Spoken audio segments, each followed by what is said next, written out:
Today, we're talking about a totally different way to look at money, and one that might actually let you work a bit less and live a bit more. Big life changes and career pivots will often come down to one quite terrifying question: can I afford it? The reason I call it the backwards budget is because I want you to flip that on its head. So you get started with, what kind of life do I want? And then how much money do I actually need to live that life? That's the backwards budget.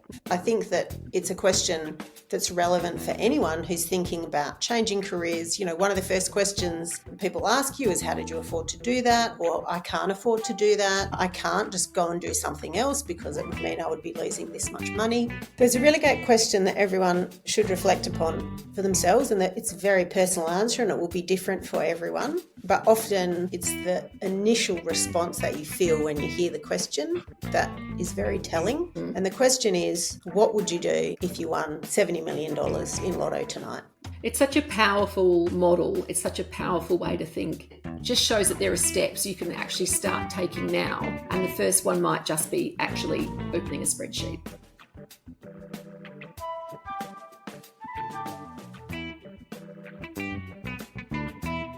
Ever felt like your whole life is built around making enough money to support a lifestyle you don't even remember choosing? Yes, definitely. Especially after I burnt out and I really could not work full time anymore. And that was when I knew that I really had to flip the script. So enter the backwards budget. So this isn't your usual just stop buying coffee and avocado toast and make your own cashew milk kind of chat, although I can tell you how to make cashew milk. It's remarkably easy. But today we're talking about a totally different way to look at money, and one that might actually let you work a bit less and live a bit more. So we're going to get practical this week, and we are talking about money, and we need to be really honest about this. Big life changes and career pivots will often come down to one quite terrifying question: can I afford it? Yeah, maybe you're thinking about earning less, working less, maybe taking a leap without a salary or a job lined up, or maybe just trying to maintain your current income whilst you try to do something completely different. But what if we told you that there is a different way to think about all of this? A way to flip the whole money conversation on its head and make the path forward into career change feel a bit more doable. We do think it's possible, and the reason we think it's possible is because Shayla did exactly that. So she found herself knee-deep in an existential quagmire, but also, of course, the concomitant financial quagmire that comes with it. It changed everything. Yeah. And I did find my way through it. So I'm keen to share that story with everyone. But before we do, can we do a little bit of shameless plugging? We've been so excited to see how many people are tuning in every week to the podcast, to our great surprise, really. We didn't know what this podcast was going to bring and how it was going to go and whether or not it would get any traction. So it's been very exciting for us both to see that people are actually listening. As you know, we're both a little bit shambolic on this. We're two ex-lawyers. We don't really know how to podcast. We haven't done it before. But as we're going along, hopefully we're getting a bit better and improving every time we do this. So some little updates as we get ourselves sorted out. Part of why we did this podcast was so we could also build a community discussion around all the issues that we're talking about on the podcast. So we would love it if you would join our Facebook group. And we also encourage anonymous posting, given the stuff we're talking about. So please feel free to ask any and all questions you have in there, and use the wisdom of the group to answer them. So after today's episode, for example, you might want to chat budgets. So, and that's, we hope, going to be a great place to do that kind of throwing questions out and having answers come at you, or suggestions. Yes, actually, not even answers necessarily, but just to get that discussion going. Yeah, it's a great discussion, I think. And secondly, we've also just launched the podcast on YouTube. We're slowly getting the episodes up, but if you prefer to watch us talk rather than listen to us talk, then you can pop over there and have a look. Yes, and shout out to our IT officer, Shayla, for all the technical work that you're doing. It's I'm glad it's you, not me. Shambolic IT and video podcast editing. Pop over and have a look. Exactly what you'd expect from a Gen X. And no, you're not a Gen X, actually, we worked out. You're a Zillennial or something. Well, there's this new thing called Xennials, I think, which is some small chunk between Gen X and the millennials, where perhaps we grew up having a little bit more tech around us than maybe the slightly older Gen Xers. So they're Yes. exennials, Yes, apparently. which is me. I'm a slightly older Gen X, and I didn't see a computer till I was 14. There was one at my school, and I remember seeing someone try to program it, and I remember thinking, I don't think they're going to catch on. Yeah. No, We'll steer, that whole tech steer, thing is. I think I could safely ignore that. That's going to be that's an overblown thing. So we'll yeah, steer clear of you for our future recommendations about what we need to keep track of them. exactly. Yeah, please do. We also announced this week, or Shayla put that up on LinkedIn, that there's going to be another book for the Outlawbury podcast. That's not necessarily the easiest word to say, but it works. We'll get better at that too. We had some people say we'd love to have an opportunity to read the book before we listen to the podcast episode on it. So if you are one of those super organized type A's, and yes, we're looking at you lawyers, then head to Instagram or LinkedIn to watch Shayla's reel and see what the book is and get buying or get borrowing, because this episode is about money. So you don't have to buy it. You could just borrow it from the library. Yes, I love my library. It's one of my favourite places to go. All right. Well, thank you for letting us do that shameless plug. Let's get stuck into it, shall we? What I call my backwards budget. So the reason I call it the backwards budget is because traditional budgeting always starts with how much do I earn? And then you carve out how much you want to spend on different things from that. But the reason I call it the backwards budget is because I want you to flip that on its head. So you get started with what kind of life do I want? And then how much money do I actually need to live that life? That's the backwards budget. Right. So it's essentially reverse engineering the whole budgeting or the traditional budgeting system. So you think about your values and, well, your values first, actually, because that's the important question, isn't it? And then working out your needs relative to those values. So you're thinking about it from your perspective rather than the salary band you're in and what you can afford in that band. Yeah. So I think what happened with me was that I was burnt out and I had chronic pain and I couldn't work in the same way that I was working previously. And Yeah. so that's a bit of a shock to the system. And you've then got to figure out how it is that you're going to survive, how to live. I think that it's a question that's relevant for anyone who's thinking about changing careers. You know, one of the first questions that people ask you is, how did you afford to do that? Or I can't afford to do that. I can't just go and do something else because it would mean I would be losing this much money. And so it is very much reverse engineering it and instead actually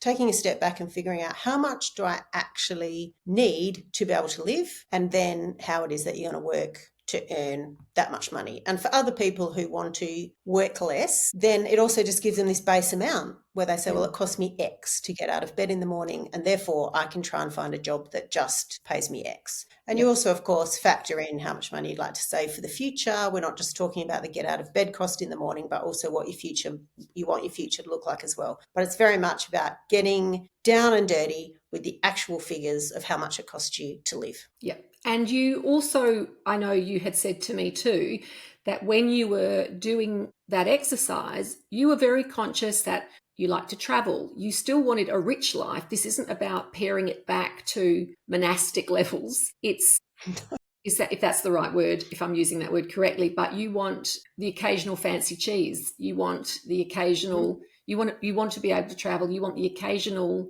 frankly, excellent pair of shoes, because Exactly right. we've talked about Shayla's shoes before, and they are things to behold, frankly. Yeah, so it's not about stripping away everything that matters. It's about making sure your money is going on things that are in alignment with your values, things you really, really need to have a rich life. Yeah, exactly. So what I did was I built a spreadsheet. Some people don't like spreadsheets. I love spreadsheets. I can spend all day on spreadsheets, but I built a spreadsheet, made it as simple as I possibly can. So you basically start with your essentials, which is everything you need to actually get out of bed and live in the place where you are living.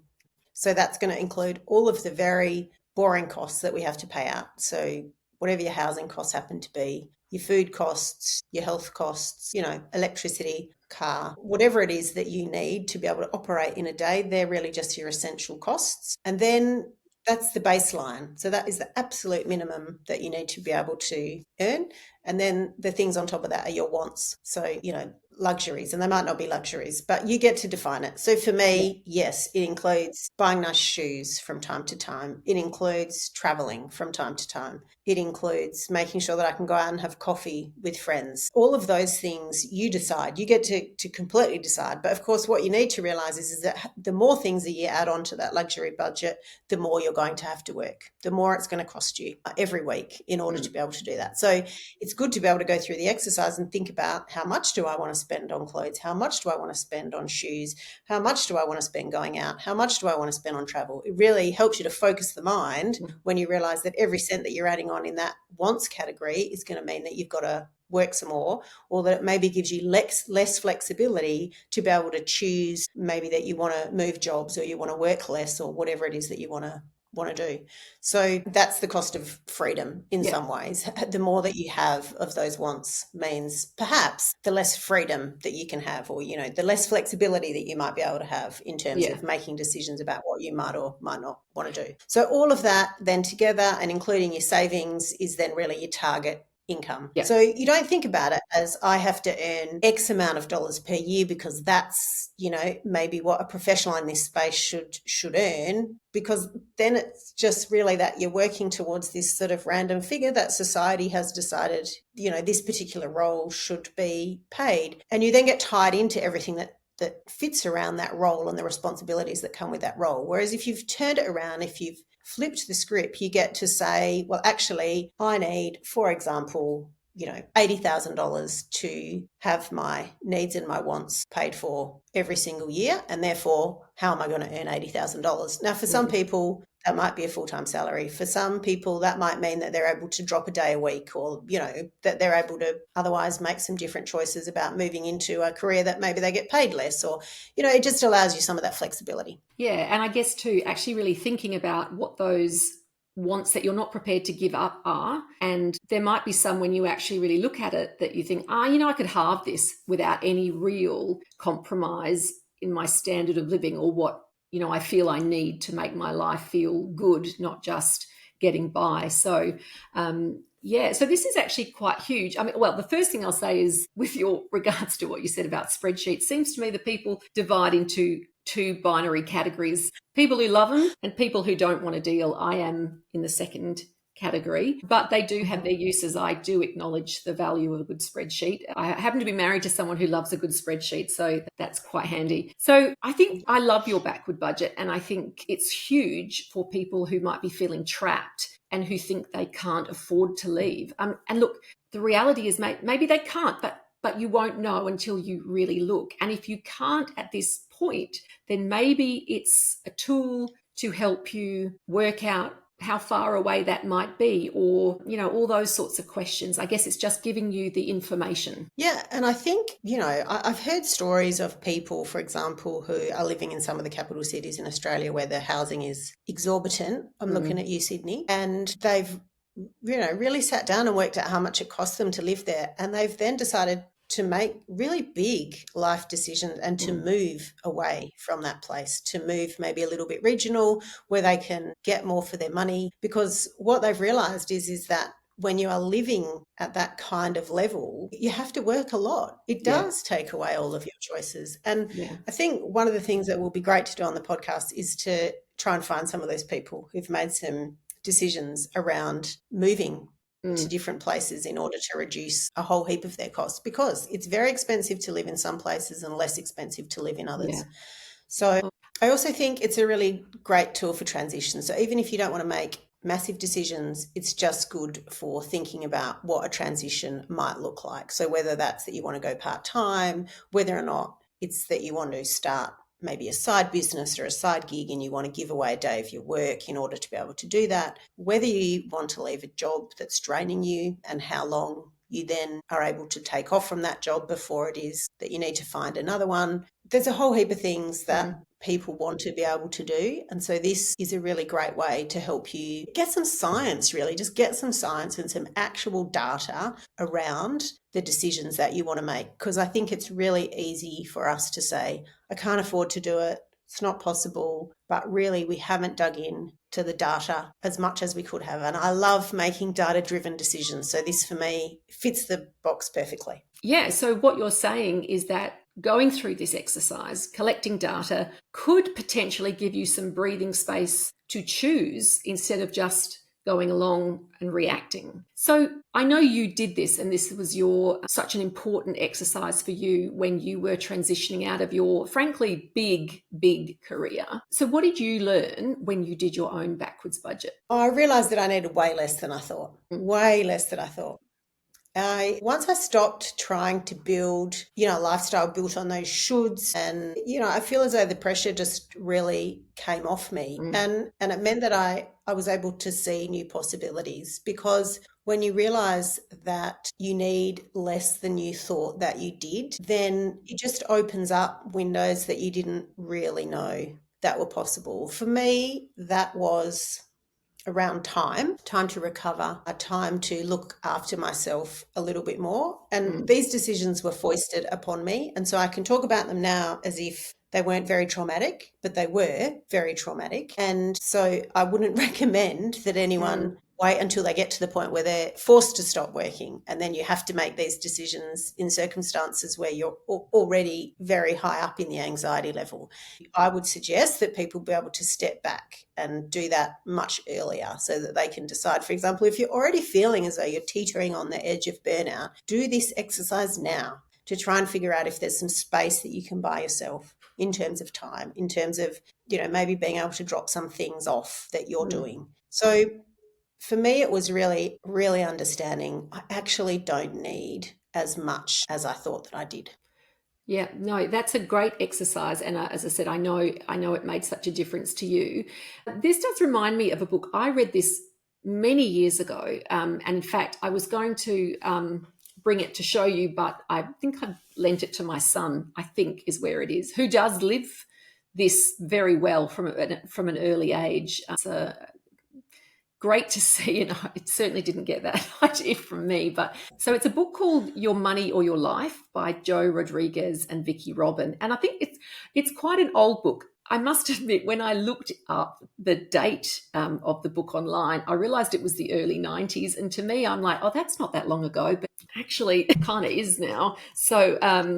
But the central idea in that book, and for me, when I read it, it was quite transformative, actually. I can't even remember why or who suggested it or why I read it, but the central idea of the book is that money is something you trade your life energy for a paycheck, right? And the book itself is more than about budgeting. It's actually about transforming your whole relationship with money. And there's a 9-step plan for reaching financial independence, which is not what we're talking about here. But if anyone's thinking about that, have a look at that book, because I do think it's such a transformative way of thinking about money. But the best concept in the book, because we're talking today about spending consciously, was an idea, as I said, about that essentially realizing that your paycheck is you're exchanging your life, energy, and time for money. And I think this idea that's so central to the book can really help when you're thinking about where you can cut back or what can you cut back without actually really impacting on your quality of life too much. You really want to find, like you say, where the wiggle room is, where the compromises can be made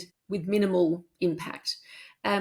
So essentially what you do is you work out what you actually get paid an hour and what the cost of working is. So there's costs involved in working, like commuting and things you might buy for work and things like that. So you work out your actual costs of working to work out what you get paid net per hour. Then after you've averaged out those expenses over a year, you've deducted that from your weekly income, your weekly take-home pay, and then you divide that amount by your average amount of hours worked. So say, for example, I've worked out that, I spend this much on parking, commuting costs, clothing for work. I'll deduct that from my weekly salary. And let's say that leaves you with $1,000 a week, just to make this really easy mathematics-wise for me. If you say, I average about 40 hours a week, then your net hourly rate is $25 an hour. And so you're trading an hour of your life for $25. So if you see something you want to buy for $50, then a really great thought exercise you can engage in is, okay, that's 2 hours of my working life. It will take me 2 hours of working to pay for that item. And again, working, they say life energy, but it's the same thing. So it's just a way of thinking about that item in a different way. So it's very easy to go $50, that's not much. But actually, if it means you're really going to be working for 2 hours to afford that item, it sort of builds a bit of space into that very easy decision to go, oh, that's so beautiful, or oh, I love that, I'm going to have that, it's only $50. So I found that a really helpful exercise. And especially now, right, it's so easy to buy things online, but also too, if we're stressed and a bit unhappy, it's really easy then to use shopping, or not even shopping, but well, it is shopping, isn't it? What am I saying? Even if it's not, It's shopping. it's shopping. All right. No, it is shopping online. Because I'm thinking, even if it's necessities, it's still like, what else would it be called? It's shopping. All right. But Well, there's different types of shopping. And when I went through the exercise, you've really got to think about what it is that is in the essential category of your life, right? Because there can be absolute scope creep there. And it's got to be different for everyone, because different people are going to make different decisions about their own lives based on different values and things they've got. But it's some fairly standard ones, which is going to be your housing and any costs that go with your house or where it is that you live, your home. Transport is going to probably be one of those, but there might be some decisions you can make around reducing that. For example, riding your bike to work if you live close to work, rather than having 2 cars or something like that. Health is going to be one of those things. Insurance is going to be one of those things. And then other things that I can see on my list here: phones, groceries, internet. Presents and gifts are one for me that is non-negotiable. I'm not going to suddenly start saying I'm not going to buy presents and gifts for people. Our children's schooling, those kinds of things, we decided for us were things that weren't negotiable. We had to come up with an amount of money that we were going to pay for those every single year. But so there's some flexibility in some of those things, but you need to be pretty tight on those. It's really the other stuff where you do get the most flexibility. So that's where the shopping comes in. Right. And I also think for us, the reason we were also able to build some flexibility into it is because we created a fun money account that my husband and I both had. And we put some money into the fun, every 2 weeks we put money into the fun money account, and you can buy whatever you like in there. That's where the shoes come from. So that you don't need to account to that. Not that we account to each other for our spending, but we do try and keep track of our spending. So what it is that I choose my fun money on is entirely up to me. I spend that on going out with my friends, buying shoes, going to shows, those kinds of things. What he spends his fun money on is different things that relate to his interests. So I think making sure that you provide for some of that shopping, if that's what gives you some enjoyment, is also super important to have. But you're right, you've absolutely then got to think about, $50. If that means 2 hours of work for me, do I want to work 2 hours, or do I want to not have these things and just have some time off? And that's where... Sorry to talk over you there. Yes, what's more important? And I guess it's just a way of thinking about where your priorities are, because you might actually do that and think, okay, that's 2 hours of work, but you know what? That item is going to make my life better. There's a gap there and I need this item. So it's not to say you shouldn't purchase it if you want it, but I guess it's just about making more deliberate purchasing decisions, and you're not doing it for the dopamine hit that when we're stressed and unhappy, that is such an easy way of clicking, getting that sort of high of a purchase. But it might actually, if you really think about it, not be worth it, because you'd actually really rather have the life energy, or not know you then have to work 2 hours to afford it. Yeah, that's right. And then other things on the flip side of that you're going to consider is worth working. So for example, maybe the family holiday budget or the holiday budget, you're going to consider that you want to work X amount of hours per year so you can go on that, because you also think there's going to be other benefits that come from that. So it's really just about making conscious choices. And until you've gone through the exercise of figuring out where your money actually goes and what you want to spend it on, you're not making conscious choices around it, and you just lose control, really. And I think that probably takes me to my next point. I know people don't particularly like, well, some people don't particularly like spreadsheets, but So the spreadsheet that I've got, and I'm happy to share this with people if people are interested in it, but the spreadsheet that I've got is around doing the calculations of how much money you might want to live the life that you want to live. But there's also then an element of figuring out how much you've been spending or how much you need to put in that budget. So for example, when I'm trying to figure out how much I need to put in for electricity, I need to know how much I've spent on electricity last year. Yeah. I don't have that in a spreadsheet. I actually use a different app for that. It's called Frollo. I'm not giving any kind of financial advice here, but that's just personally one that I have used and I felt has been quite useful. You can connect it to your bank. Your bank can import all of the transactions, and then it has the ability to sort things out in an automated way. So it knows, for example, when a bill comes in from Woolworths, so that's a grocery cost, and it pops it into your grocery. What I did was that I imported 6 months of expenditure into that, and then I figured out how much I spend on groceries every week, how much I spend on electricity every 2 months. And so you don't always have to be in the spreadsheet. You can then move to other tools that then allow you to track what your budget is. And, it's not always being deep in spreadsheets, but it is about being aware of how much you're spending on different things. Yeah. So I think your final thought, I know you've said before to me that it's about getting intentional. It's not about being reckless. It's actually because changing careers can be a very huge undertaking. So we're not sort of saying leap and the money will follow. I think that's kind of dangerous advice. And I'm not sure anyone's suggesting that. So it's not about making reckless changes. It's about making careful, considered changes, but it's about getting intentional.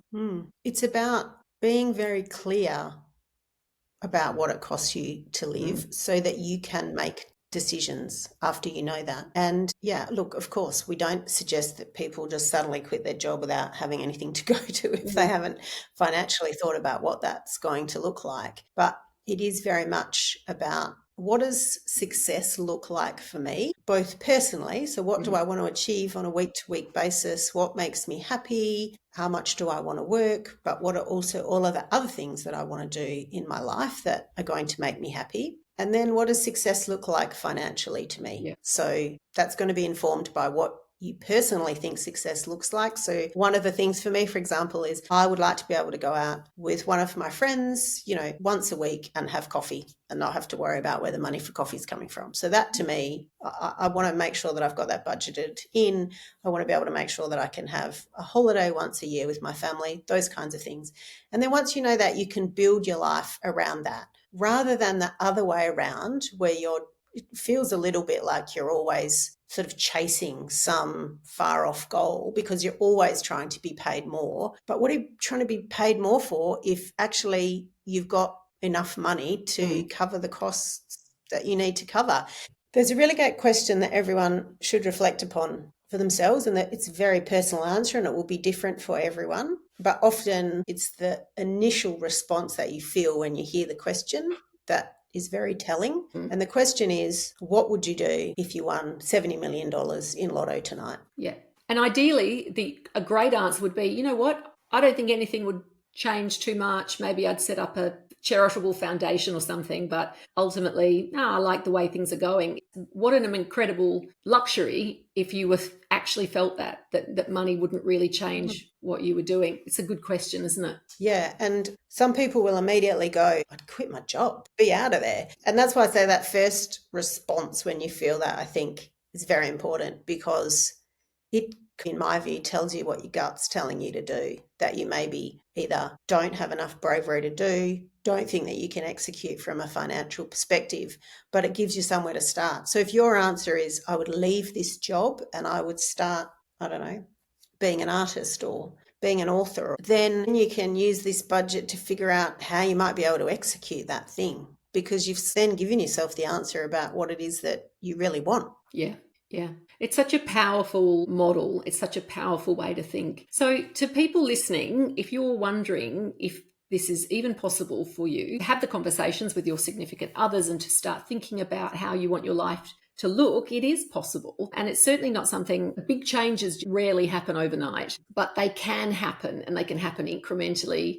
And as I think Shayla said, I think this is such an important point. You don't want to get to that point where you were in a position where you had to make decisions because things had caught up with you. Like you said, you'd had chronic pain and burnout. So I think what's so powerful about this backwards budget is that it just shows that there are steps you can actually start taking now. And the first one might just be actually opening a spreadsheet. So I will figure out how to put a downloadable version of the budget onto the website. So perhaps if you are interested in getting a copy of that, if you could sign up to the website where it says that you can sign up for updates. And then when we figured that out, we will email everyone out the budget. When you figure it out, when you figure it out, you Yeah. mean.